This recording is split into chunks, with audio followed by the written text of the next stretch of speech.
Okay, so I want to do a quick follow-up on the video that we did for USPS packaging and basically saving money.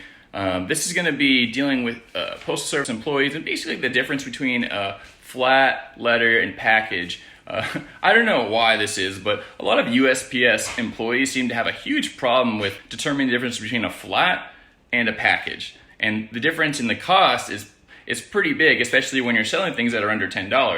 There's one other thing I want to say in relation to the last video. I talked about letter tracking, which is a service that is used to track letters and flats for 18 cents a piece. Well, there's one other way that you can track letters and flats to make sure that they arrive without costing you a thing, and that's through USPS Informed Visibility tracking. It uses the exact same barcode and system that LetterTrack uses. It's just only for you. So the customers don't see the tracking updates, but in case there is a package lost or something, or a customer says they're lost, you can always go to make sure that that is true.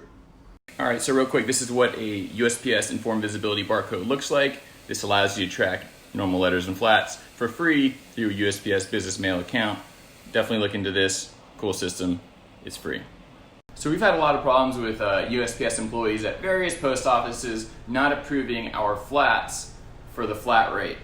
We use an online postage system, so we already print it out and have it ready to go when we get to the post office. And every time we go there with the flat, especially the one downtown over here, they tend to say that it's a package. Well, they really don't know their own rules, or they're just so hard-headed that they don't want to accept the truth. So what we do in order to get them to approve it is this. I made this to prove USPS employees wrong using their own rules. This is a cutout of a letter, maximum letter dimensions right here, maximum flat dimensions up here. Now, the term flat and large envelope can be used interchangeably. They say, it would be anything from newspaper, magazines, letter, periodicals, but it doesn't just have to be paper. It can be anything that has uniform thickness and is under 3/4 an inch thick. So USPS defines uniform thickness as over the flat, there's not greater than a 1/4 inch variation in thickness, okay? So looking at an example, so this would be a flat, okay?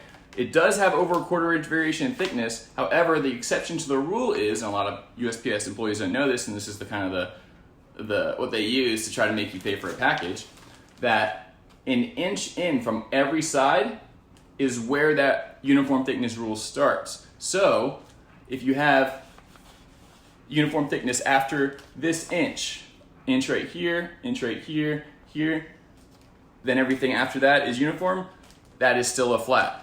Okay? As long as it, of course, fits through there. You know what I mean.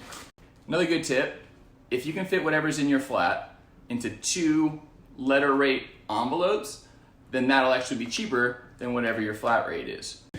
So USPS actually says that the maximum weight allowed for a new letter is supposed to be 3.5 ounces, but in my experience, I've been able to extend that to about 4 ounces, even 4.2 in some cases. To be honest, the best piece of advice I can give you overall for shipping first-class letters and flats via online postage and whatnot is avoid the post office altogether. Don't even go, because you're just asking for trouble. You're asking for them to examine your stuff. Just either put it in a random post office box or your mailbox, or give it to your mailman directly. That's the best way to go.